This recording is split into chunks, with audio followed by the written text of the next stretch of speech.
Ready to transform your Wix blog from basic to breathtaking? First, let's head over to your Wix dashboard and click on the blog icon. On the left side menu, this will take you to the main blog management area.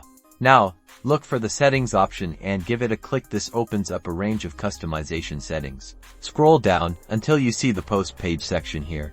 You'll find a Customize design button. Click it. This is where the magic happens. Welcome to the Wix editor. On the left-hand side, you'll find a design panel with options to change everything from the font and colors to the overall layout of your post page. Experiment with different font pairings for your headlines and body text. Want to give your background a different look?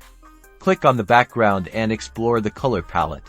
You can even add an image to make your post page pop.